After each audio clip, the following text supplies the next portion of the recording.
उत्तर प्रदेश में इस बार 2017 के मुकाबले 0.63% कम वोटिंग हुई है। अब सवाल है इसका फायदा किसको हुआ है और किसको नुकसान, उसका आकलन किया जाए। तमाम एग्जिट पोल्स यही बता रहे हैं कि सत्ताधारी पक्ष की वापसी उत्तर प्रदेश में फिर से हो रही है, लेकिन विपक्ष खास करके समाजवादी पार्टी इस बात के आसरे है कि वोटिंग कम होने का मतलब है कि जो पिछली बार भारतीय जनता पार्टी के पक्ष वाले लोग थे वो इस बार सुस्त हो गए हैं। यह तर्क विपक्षी खेमे में चल रहा है, जबकि सत्ताधारी पक्ष का मानना है कि पिछली बार जो सरकार विरोधी लहर थी इस वजह से बड़ी संख्या में वोटिंग हुई थी और इस बार सरकार विरोधी लहर नहीं थी, जिसकी वजह से हमारे वोटर घर से निकले हैं। लेकिन जो विपक्षी पार्टी है उन्होंने, उनके समर्थक जो थे वो अपनी पार्टी को समर्थन देने के लिए घर से नहीं निकले हैं। इन्हीं दो तर्कों के आधार पर उत्तर प्रदेश में एक तरीके से वाद विवाद चल रहा है और इन्हीं दो तर्कों के आधार पर हम इस वीडियो में समझने की कोशिश करेंगे कि उत्तर प्रदेश में वोटिंग कम होने का मतलब क्या है। नमस्कार, मेरा नाम है अनुराग मिश्रा और आप देख रहे हैं जनता जंक्शन। तो सबसे पहले आंकड़ों की बात कर लेते हैं। साल 2022 के विधानसभा चुनाव में सातों चरणों को मिलाकर के कुल 60.63% मतदान हुआ है, जबकि 2017 में मतदान प्रतिशत 61.26% था। अब अगर इस आधार पर देखें तो पिछली बार से 0.63% मतदान कम हुआ है। अगर चरणबद्ध तरीके से बात करें तो 2022 में पहले चरण में 62.43, दूसरे चरण में 64.66, तीसरे चरण में 62.28, चौथे चरण में 62.76%, पांचवें चरण में 58.35, छठे चरण में 56.43 और सातवें चरण में 58.53% मतदान हुआ है। आमतौर पर पांचवें, छठवें, सातवें चरण का यही पैटर्न भी रहता है। अब 2022 के इन आंकड़ों को समझने के बाद और 2017 से मिलान करने के बाद हमको ज्यादा समझने के लिए देखना होगा कि साल 2012 में क्या हुआ था। उस वक्त पर भी वोटिंग परसेंटेज बढ़ा था। उसकी भी वजह उस वक्त पर यही लिखा गया कि नए मतदाताओं ने सरकार बदलने के लिए वोट किया, मायावती का कोर वोटर शांत रह गया, जिसकी वजह से वोटिंग परसेंटेज बढ़ा था। अगर हम इन तीनों चुनावों को देखें और जब वोटिंग परसेंटेज बढ़ा है तो उसके आधार पर हम ये समझ सकते हैं कि तब सरकार बदली है। कम से कम 2 विधानसभा चुनावों में यही हुआ है। अब तीसरे और वर्तमान विधानसभा चुनाव में वोटिंग परसेंटेज घटा है लगभग 0.63% का। तो इसके मायने क्या होते हैं? इसके मायने वही है जो दो हमने आपको ऊपर बताए हैं कि एक तरफ सत्ता वाले कह रहे हैं कि सरकार के खिलाफ वोटिंग नहीं हुई है इसलिए वोटिंग परसेंटेज नहीं बढ़ा है, दूसरी तरफ विपक्ष कह रहा है कि सत्ता लाने वाला जो वोट पिछली बार पड़ा था वो दोबारा से सत्ता में उसी पार्टी को लाने के लिए नहीं पड़ा है, सुस्त हो गया है। ये दो बातें हैं।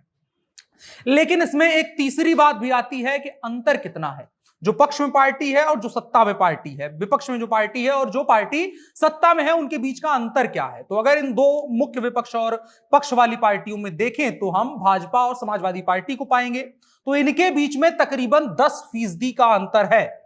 और अगर समाजवादी पार्टी जो 0.63% वाला जो समीकरण लगा करके चाह रही है कि सत्ता में आना है तो वो नहीं हो पाएगा। उसको अगर सत्ता में आना है तो भारतीय जनता पार्टी के वोट बैंक से कम 5 से 8% वोट निकालना होगा और अगर वो 8% वोट नहीं निकाल पा रही है तो उसे अपने लिए 10% वोट बढ़ाना होगा।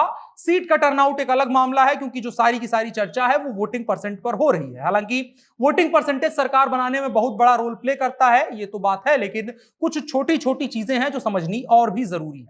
2017 में समाजवादी पार्टी के पास सीटें ज्यादा थी लेकिन वोटिंग परसेंट कम था। मायावती के पास सीटें कम थी लेकिन वोट परसेंट ज्यादा था। तो इस आंकड़े को आप दरकिनार नहीं कर सकते हैं, क्योंकि अगर वोटिंग परसेंट के आधार पर ही तय होना है कौन सी पार्टी आगे है कौन सी पार्टी पीछे, तो बसपा 2017 में आगे होती और सपा पीछे। ये तो एक तर्क है और एक तरीके से समझने वाली बात है कि वोटिंग परसेंट सबसे जरूरी चीज है, लेकिन यह भी समझना होगा कि वोटिंग परसेंट आखिरी सबसे जरूरी चीज नहीं है। खैर, हम एक बार फिर से इस चीज को समझने की तरफ बढ़ते हैं कि उत्तर प्रदेश में घटते वोट प्रतिशत के मायने क्या हो सकते हैं और सरकार बदल सकती है या वही कंटिन्यू रहेगी। उस चीज को समझने के लिए हमको साल 1991 और साल 2007 के वोटिंग परसेंटेज को देखना होगा।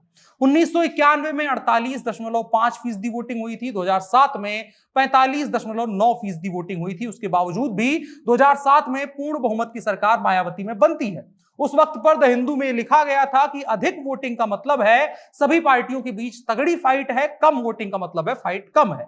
यह भी एक तर्क है। हालांकि हम इस बात से इनकार नहीं कर रहे हैं कि इस बार उत्तर प्रदेश के चुनाव में तगड़ी फाइट नहीं है, लेकिन जो तर्क चलाया जा रहा है कि 1% से भी कम वोट जो घटा है इस बार, उसको लेकर के बेबुनियाद जो एक तरीके की बात कही जा रही है वो बेहद बेबुनियाद बात है। एग्जिट पोल जो कुछ बता रहे हैं, लेकिन मुझे लगता है कि इस बार वोटर आश्वस्त था, इसी वजह से शिथिल भी था। हालांकि वोटरों की जो शिथिलता थी वो पक्ष में बैठी पार्टी के माथे पर लकीरें बढ़ाने वाली थी, लेकिन 7 मार्च की वोटिंग के बाद वो पार्टी भी आश्वस्त हो गई है कि मामला इतना बुरा भी नहीं हुआ है जितना उम्मीद की जा रही थी। आज जो इतना हवाई बातें की जा रही थी आज तक, वो उतनी बुरी भी नहीं है। फिलहाल जो अगर हम देखें सत्ता पक्ष का खेमा, तो उसकी तरफ से यही चीजें नजर आ रही हैं।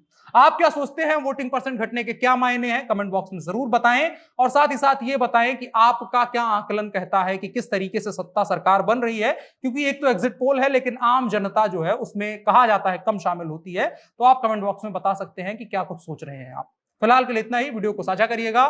मेरा नाम अनुराग मिश्रा है, आप जनता जंक्शन देख रहे थे, कैमरे पर मेरे साथ ओम प्रकाश थे। शुक्रिया।